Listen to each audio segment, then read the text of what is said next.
하나님의 말씀 봉독하겠습니다. 창세기 19장 1절에서 11절까지의 말씀입니다.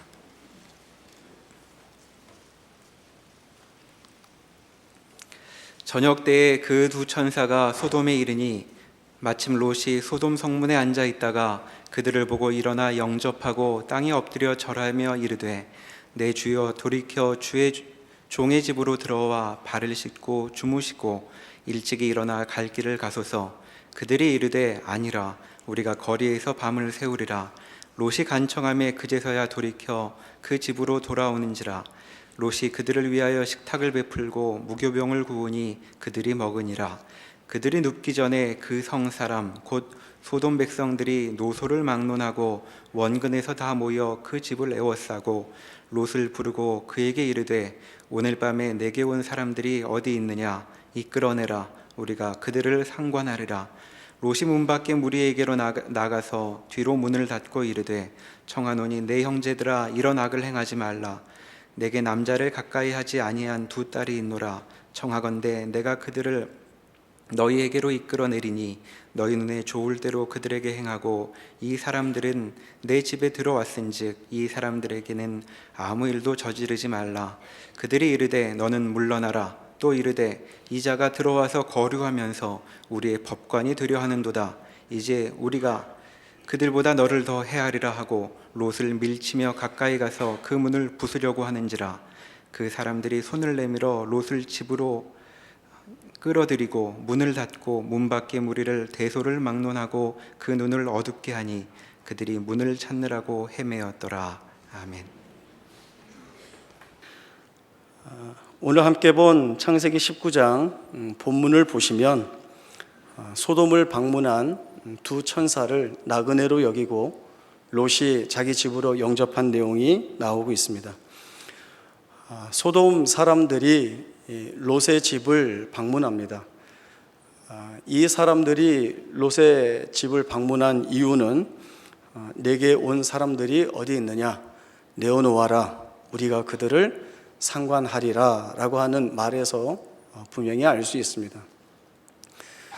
우리 성경에는 상관하리라 라고 하는 말로 번역된 이 말이 히브리어 성경에서는 아다라고 하는 뜻으로 쓰이는데, 이 아다라고 하는 단어는 첫 번째는 알다, 아는 것이라는 뜻이 있고, 두 번째는 성적으로 알다라고 하는 의미가 이 안에 담겨져 있습니다. 여러 학자들이 이 상관하리라라고 하는 이 말을 여러 가지 해석을 내어놓고 있는데, 롯이 그 사람들에게 내가 딸이 있는데 이 딸을 내어놓을 테니 이 나그네들에게는 악한 일을 행하지 말라라고 하는 정황을 살펴볼 때에 소돔 사람들이 롯을 찾아온 목적은 그 나그네들을 동성 집단 융간하기 위한 목적이 있었다라고 하는 것으로 보아야 합니다. 그 시대에 이런 일들이 아무렇지도 않게 일어나고 있다는 것, 또 그 소돔 사람들에게 붙은 표현이 노소를 막론하고 원근 각처에서 이렇게 이야기를 하고 있거든요. 그러니까 이러한 일들이 이렇게 자행되고 있는 것으로 볼 때에 소돔이 얼마나 죄악이 크고 무거운지를 여실히 드러내 보여주고 있습니다. 소돔과 고모라의 사건은 하나의 사건으로 떨어져 있지 않습니다. 사실 아브라함과 깊은 연관이 있습니다.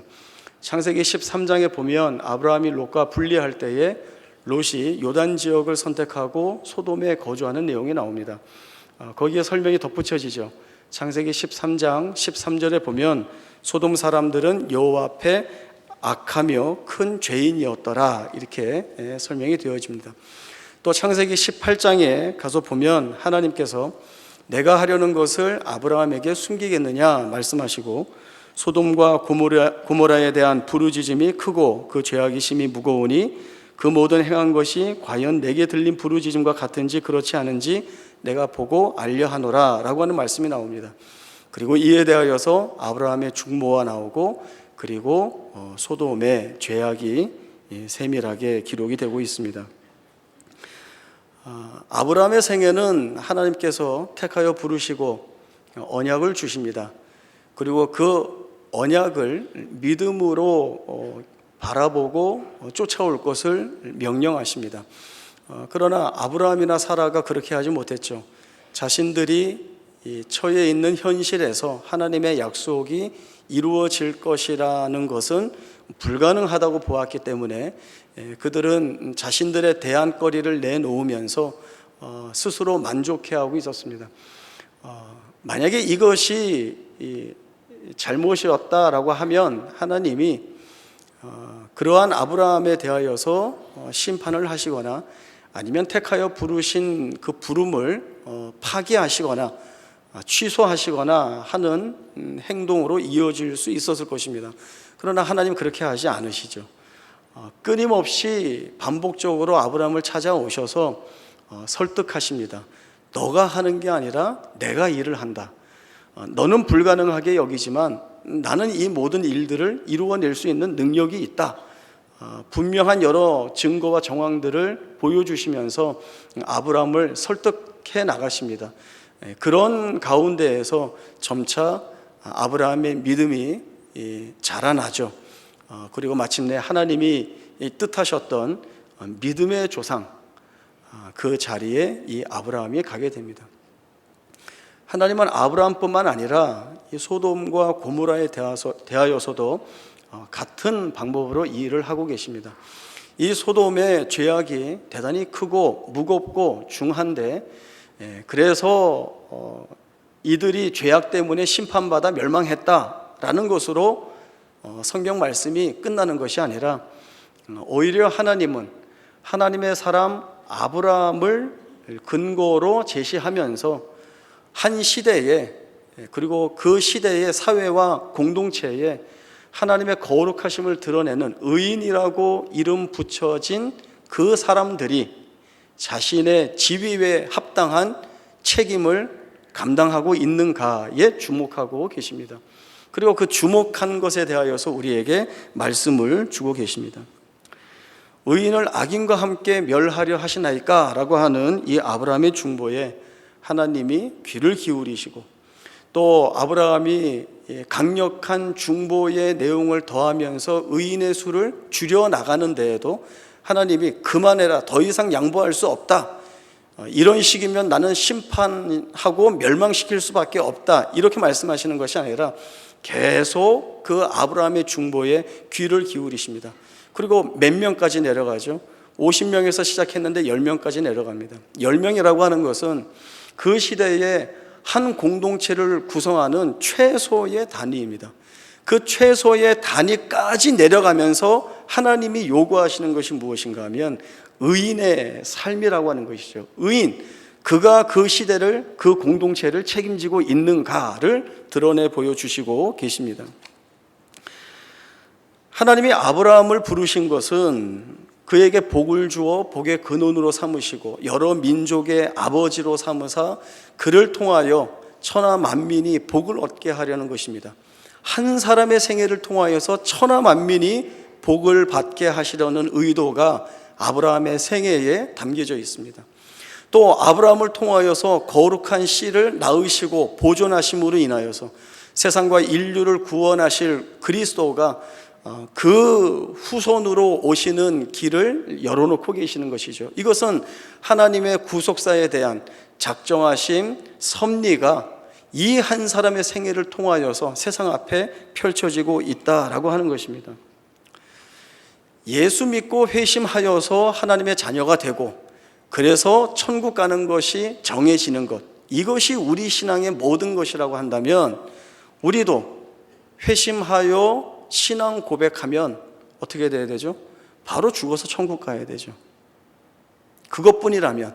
그러나 우리가 회심하여 예수를 구주로 고백하고 하나님의 자녀가 되었는데 여전히 우리는 이 세상, 이 현실을 살고 있습니다.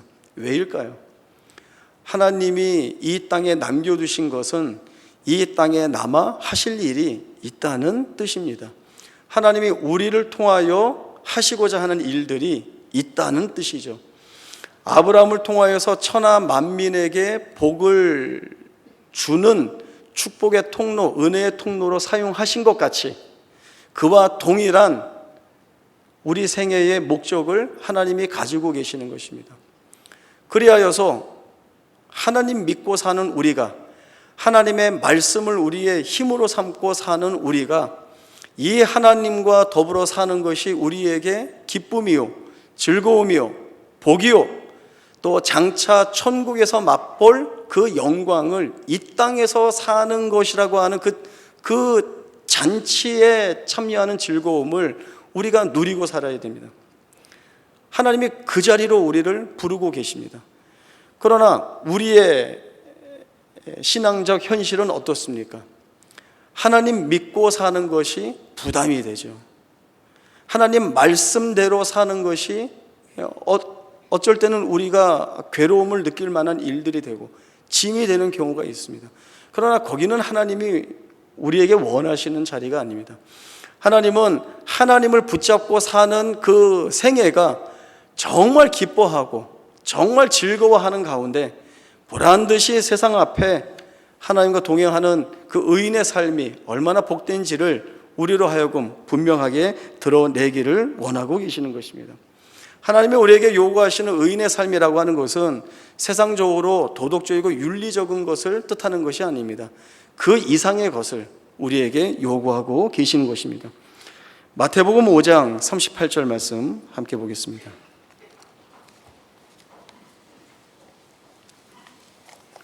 신약 성경 7쪽 마태복음 5장 38절입니다. 또 눈은 눈으로 이는 이로 갚으라 하였다는 것을 너희가 들었으나 나는 너희에게 이르노니 악한 자를 대적하지 말라. 누구든지 내 오른편 뺨을 치거든 왼편도 돌려대며 또 너를 고발하여 속옷을 가지고자 하는 자에게 겉옷까지도 가지게 하며 또 누구든지 너로 억지로 오리를 가게 하거든 그 사람과 심리를 동행하고 내게 구하는 자에게 주며 내게 꾸고자 하는 자에게 거절하지 말라. 또 내 이웃을 사랑하고 내 원수를 미워하라 하였다는 것을 너희가 들었으나 나는 너희에게 이르노니 너희 원수를 사랑하며 너희를 박해하는 자를 위하여 기도하라.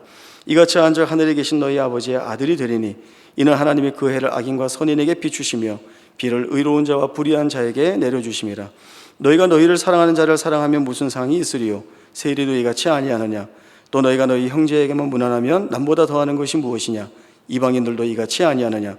그러므로 하늘에 계신 너희 아버지의 온전하심과 같이 너희도 온전하라. 눈은 눈으로 이는 이로 갚으라 라고 하는 이 말씀은 정당한 보복에 관한 말씀입니다. 모세가 가르친 동해보복법이라고 하는 내용입니다. 왜 모세는 눈은 눈으로 갚고 이는 이로 갚으라 이렇게 가르쳤는가? 사실 의아한 부분이 있습니다.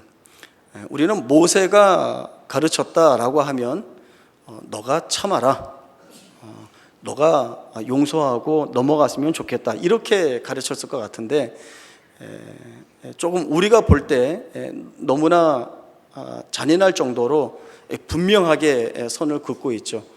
이를 상하게 했으면 이로 갚고 눈을 상하게 했으면 눈으로 갚아라 라고 하는 내용입니다. 왜 이런 가르침을 주는가 하면 사람이라고 하는 존재는 부패하고 본성이 악한 존재입니다. 자기가 당한 것을 그 당한 만큼만 보복하는 자가 되지 못한다라고 하는 것이죠. 내가 당한 것 그 이상을 돌려주는 것이 사람이 가지고 있는 본성입니다. 그래서 모세는 자기가 당한 것 이상을 보복하지 못하도록 그 분명한 기준을 주고 있는 것입니다. 그러나 이것이 예수님께 와서는 사랑의 법으로 수정되어 제시되고 있습니다. 예수님은 이는 이로 눈은 눈으로 갚는 것에 머무는 것이 아니라 더하여 주시는 말씀이 누구든지 내 오른편 뺨을 치거든 왼편도 돌려대며 속옷을 가지고자 하는 자에게 겉옷까지도 내어주고 억지로 오리를 가고자 하면 심리를 동행하고 내게 구하는 자에게 주며 내게 꾸고자 하는 자에게 거절하지 말라 이렇게 말씀을 하십니다. 이렇게 하는 것은 세상에 없는 것입니다. 세상이 할 수 없는 것입니다. 그리고 세상은 이렇게 안 합니다. 왜 안 하는가? 불이익을 받게 되고 손해를 받게 되기 때문에 그렇습니다. 불이익을 받고 손해를 감수하는 자리를 가면 세상은 손가락질을 합니다. 왜 바보같이, 왜 어리석게 불이익을 받고 손해를 받느냐라고 하는 것이죠. 왜 네가 참느냐 이렇게 얘기하는 것이죠. 조롱하고 비웃고 멸시합니다. 그러나 예수님은 원수를 사랑하라. 분명한 적대적 관계에 서는 것이 당연한 원수까지도 사랑해야 하고, 나를 박해하는 자를 위하여 기도하라라고 하는 말씀을 주시고 있습니다. 이것은 어디에서 기인되는 것인가? 있는 그대로 응징하지 않고 드러난 것으로 보복하지 않는, 훨씬 부유하고 넉넉한 하나님의 마음이 드러나는 행위를 그 앞에 드러내 보일 것을 말씀하고 계시는 것입니다. 우리는 범죄하여서 하나님과 단절되었고, 우리의 죄대로라면 우리는 영원한 저주와 사망과 멸망 가운데 처할 수밖에 없습니다.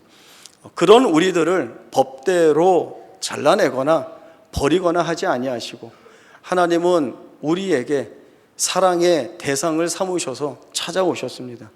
찾아오셔서 말로만 위로를 주신 것이 아니라 하나님이신 주님이 자기의 생명을 십자가에서 버리셔서 죽음으로써 우리를 대신 살려주신 것, 이것이 하나님의 성품이고 하나님의 마음입니다.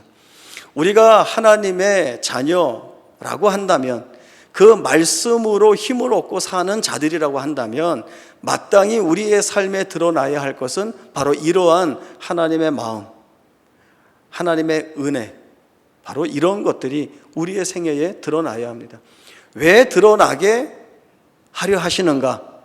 앞에서도 말씀드렸듯이 우리의 생애를 통하여서 하나님의 세상 앞에 증언하고 증거하시려고 합니다. 봐라, 나와 동행하는 이 인생을 봐라.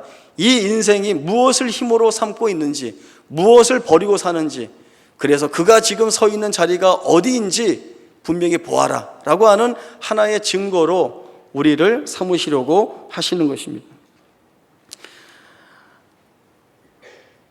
세상에서는 있는 그대로 하려고 합니다. 내가 손해를 입었으면 그대로 상대에게도 손해를 끼치려고 하고, 나를 욕되게 했으면 나도 그 욕되게 하는 자리로 나아가려고 합니다. 그러나 우리는 그렇게 부름받지 않았습니다. 하나님은 우리를 통하여서 하나님 자신의 거룩하심이 드러나기를 원하고 계시는 것입니다. UFC 아세요? 이제 격투 시합 하는 건데, 거기에 산토스하고 벨라스케즈라고 하는 선수가 시합을 한번 했었습니다. 벨라스케즈가 이제 도전자가 돼서 시합을 했는데, 그날 산토스가 자기가 가지고 있는 역량을 다 발휘하지 못하고 무참하게 맞았습니다. 그래갖고 뭐 멍들고 피나고 만신창이가 됐죠. 졌어요. 챔피언이 졌습니다. 그리고 이제 인터뷰를 하는데, 그 챔피언이었던 산토스가 뭐라고 인터뷰를 하는가 하면, 오늘 이 경기는 벨라스케즈가 지배했습니다. 그가 준비를 많이 해가지고 나왔습니다. 오늘 그는 승자가 될 자격이 충분합니다. 이렇게 얘기하는 거예요. 멋있죠? 우리 같으면 오늘 내가 컨디션이 안 좋아서 어떻게 이렇게 지게 됐습니다. 오늘 내가 컨디션만 안 좋았으면 완전히 내가 오늘 부실 수 있었을 텐데, 우리 이렇게 하죠. 윈블던 테니스 시합을 지금 하고 있습니다. 세계 1위가 노박 조코비치라고 하는 선수예요. 3회전에서 졌습니다. 미국 쿼레라고 하는 선수한테 졌어요. 그리고 이제 또 인터뷰를 했죠. 이 노박 조코비치가 뭐라고 했는가 하면, 오늘 이 선수는 승자가 될 이유가 충분합니다. 저보다 훨씬 앞선 경기 능력을 가지고 있습니다. 그에게 박수를 보냅니다. 이렇게 했어요. 세상 사람들도 이쯤 합니다. 그런데 우리가 하나님의 거룩하심과 그 하나님의 부요하심을 드러내야 하는 우리가, 오늘 내가 컨디션이 안 좋아서, 오늘 내가 조금만 제대로 했다면 넌 아무것도 아닌데 라는 식으로 갈 수는 없는 것입니다. 하나님으로 인하여서 제일 먼저 우리의 생애가 바뀌어야 됩니다. 내 생애가 바뀌어야 됩니다.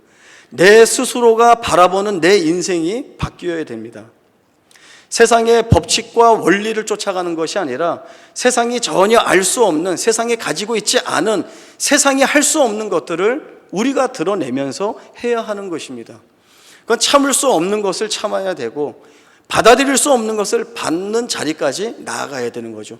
그게 쉽다고요? 어떻게 쉽겠습니까? 우리 안에 없는 건데요. 어렵죠. 그래서 우리가 할 수 있지 않습니다. 우리가 하나님의 자녀, 하나님의 아들이 되어야 하는 거예요. 그래서 마태복음 5장 우리가 봤던 그 말씀에 보면 이같이 한즉 하늘에 계신 너희 아버지의 아들이 되리니 라고 말씀해 주시거든요. 이것은 너가 선을 쌓아서 의를 쌓아서 어느 적정한 수준에 이르면 하나님의 아들이 될 것이다, 이 말씀이 아니라 너가 이미 하나님의 아들로 부름받고 있기 때문에 너에게서 드러나야 할 삶의 내용은 바로 이런 것이다 라고 하는 것이죠. 오른편 뺨을 치면 왼편을 돌려대고 속옷을 가지고자 하는 자에게 겉옷을 내어주고 억지로 오리를 가고자 하는 자에게 심리를 동행하고 거저주고 꾸고자 하는 자에게 거절하지 말라, 이 자리까지 갈 것을 요구받고 있는 것입니다. 어떻게 해야 갑니까? 하나님이 은혜 주셔야 갑니다. 우리 스스로 할 수 있는 일들이 아닙니다. 하나님이 하게 하시고 하나님이 힘을 주시고 은혜를 주시고 말씀에 대한 항복을 갖게 하셔야 우리가 이 길을 가게 되는 것이죠. 그러면 이제 우리 마음속엔 이 질문이 나옵니다. 나 하나 그렇게 한다고 되겠는가? 라고 하는 것이죠. 누가복음 13장 21절 한 절 말씀 보겠습니다. 신약 성경 118쪽 누가복음 13장 21절입니다.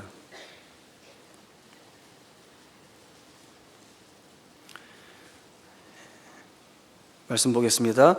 마치 여자가 가루 서말 속에 갖다 넣어 전부 부풀게 한 누룩과 같으니라 하셨더라. 가루 서말 속에 극히 소량의 누룩이 들어갔는데 가루 서말에 비하면 극히 적은 양인 이 누룩이 그 가루 서말 전체를 부풀게 한다는 것이죠. 그것이 누룩이 가지고 있는 영향력입니다. 그러니까 이 말씀이 왜 나왔나? 20절 앞절에 있는 말씀 보시죠. 또 이르시되 내가 하나님의 나라를 무엇으로 비교할까? 하나님의 나라를 어떻게 비교할까? 라고 할 때 이 말씀이 주어진 것입니다. 하나님의 나라는 마치 여자가 가루 서말 속에 갖다 넣어 전부 부풀게 한 누룩과 같으니라 라고 하는 것입니다. 내가 누룩이 되어야 되는 거죠. 나를 통하여서 이 땅에 하나님의 나라가 임하게 되는 그 책임을 맡아야 되는 것입니다. 내가 서 있는 그 자리가 하나님의 나라가 되어야 됩니다. 내가 서 있는 자리가 하나님의 나라가 되어야지 죄만 없으면 하나님의 나라가 올 텐데 라는 취급을 받으면 안 되죠. 내가 그렇게 쓰임받는 자리에 가는 것이 우리에게 복입니다. 그 자리에 가게 되면 불이익받고 손해보고 조롱받고 손가락질 당하는 일들이 많이 있습니다. 왜 바보같이 너는 일을 그렇게 하느냐? 네가 왜 참어? 너가 잘못한 게 없는데 너가 왜 그렇게 해? 라는 것을 많이 받게 되겠죠. 그러나 거기에서 하나님이 만들어내시겠다는 거예요. 그 손가락질과 조롱 속에서 하나님이 만드실 일이 있다는 것입니다. 하나님이 오르시고 맞으시다는 것을 만들어내시겠다는 겁니다. 그게 하나님이 우리한테 보여주시는 것이죠. 우리가 이 부분에 항복해야 합니다. 항복해야 합니다. 우리의 눈으로 보는 것이 다가 아니다. 우리가 현실에서 맞부딪히는 일들이 다가 아니다. 아브라함의 생애를 통하여서 하나님이 확인해 오셨듯이 불가능과 한계와 제한이라고 하는 조건 속에서도 하나님이 일하시면 일하시고 이루시는 그 하나님이 오늘 내 생애 가운데에서 내 삶에서 내가 부딪히는 그 안에서 내가 비록 손해보고 바보 소리 듣고 일이 안 되는 쪽으로 가는 것 같은 결정과 결단, 물론 우리가 하나님의 말씀에 대하여서 그렇게 결정하고 결단해 가는 것이죠. 거기에서는 어떠한 결과도 나올 수 없다라고 하는 조롱 속에 우리가 맡기고 나가면 하나님은 만들어내시고 이루어내신다는 것입니다. 하나님이 그러한 모습들을 통하여서 세상 앞에 우리를 하나의 증거물로 드러내 보여주시고 싶으시다는 거예요. 봐라, 세상의 가치를 쫓지 않았지만 그가 얼마나 부유한 고백을 하면서 살고 있는지, 그가 세상의 물질을 쫓지 않았지만, 세상의 명예를 쫓지 않았지만, 세상의 욕망을 쫓지 않았지만, 이 하나님이 그에게 부여한 것이 무엇인지 보아라, 보여주고 싶으신 겁니다. 우리가 그 증거로 세상 앞에 드러나야 하는 것입니다. 사도 바울이 이 말씀의 연장선상에서 주시는 말씀이 있습니다. 빌립보서 2장 1절에서 8절까지의 말씀 보겠습니다. 신약 성경 318조 빌립보서 2장 1절입니다.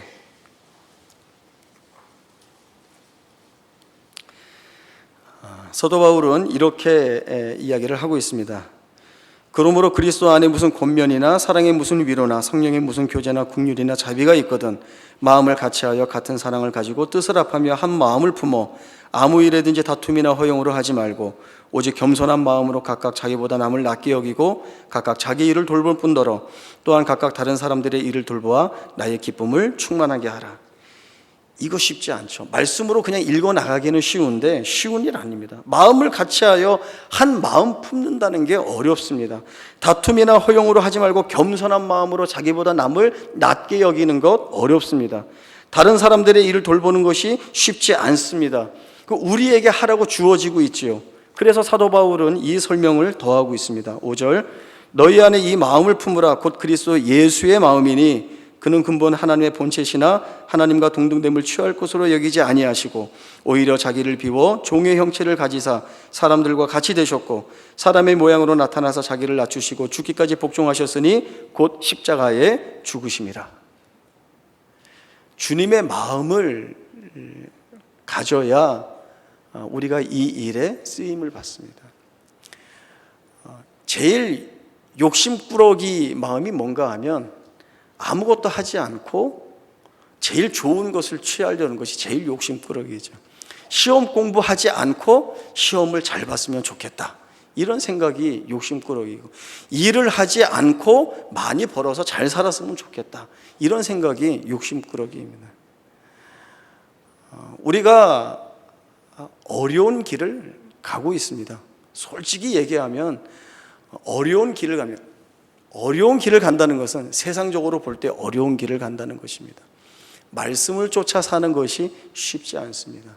그러나 아브라함의 생애가 우리에게 증언하고 있듯이 우리가 세상적으로 볼 때에는 쉽지 않은 길을 가지만 그 길이 만들어서 우리에게 마침내 드러나게 되는 것이 무엇인지 보게 되면 거기가 무엇인가요? 하나님이 우리에게 영광을 담아주시는 자리이죠. 예수 그리스도께서 성부 하나님의 구속사역에 순종하여서 하나님과 동등됨을 취할 것을 여기지 아니하시고 죽기까지 복종하여 십자가에 죽으셨을 때 나중에 하늘에 있는 자들과 땅에 있는 자들과 땅 아래에 있는 자들 모든 무릎을 예수의 이름에 꿇게 하시는 그 예수에게 모든 영광을 주시는 하나님이 우리로 하여금 우리가 하나님의 말씀에 순종하여 하나님의 그 일하심이 옳고 복되다라는 것을 세상 앞에 드러내는데 증거로 삼는 인생으로 살면 이 영광 가운데 세우신다는 것입니다. 그래서 결국 우리는 고난과 고통과 공포의 자리를 지나가지만 여기에서 뭘 한다고 했어요? 감사를 하고 찬송을 한다고 했습니다. 세상 사람들 입에서는 나올 수 없는 감사가 우리에게서 나오고 세상 사람들이 거기에서 노래할 수 없는 그 자리에서 우리는 찬송을 하게 됩니다. 왜요? 하나님이 가게 하신 길이 맞다라고 하는 고백을 우리가 하고 있기 때문에 그렇습니다. 이 약속이 우리에게 주어져 있습니다. 하나님은 이 약속을 우리의 생애 속에서 이루실 것입니다. 내가 하는 것이 아니라 하나님이 하시는 것이기 때문에 하나님이 우리를 끌고 가실 것입니다.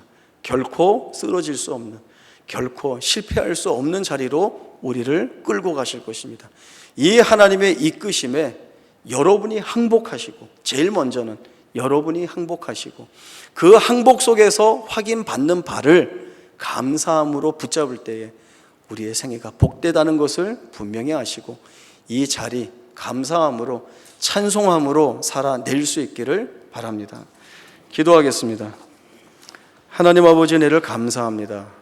우리는 부족하고 모자라고 부패하고 악한 존재입니다. 그렇기 때문에 늘 우리는 우리의 욕심과 욕망대로, 우리의 정욕대로 일하고 쫓아가고 가지려고 합니다. 그러나 오늘 말씀들을 통하여서 우리 하나님께서는 우리의 생애를 하나님을 증거하시고 드러내는 그 일로 확인시키는 인생으로 삼고자 하십니다. 하나님, 그 일하심에 영광을 돌려드립니다. 하나님, 이 일 하신다 하셨으니 우리의 생애를 사용하여 주시고, 우리의 생애가 하나님을 붙잡고 사는 인생들이 얼마나 복되고 부유한지를 증거하는 생애가 되게 하여 주시어서 하나님께 영광이며 또 우리에게 허락하신 영광으로 기뻐하는 우리 모두의 생애가 되게 하여 주옵소서. 거룩하신 예수님의 이름으로 기도하옵나이다. 아멘.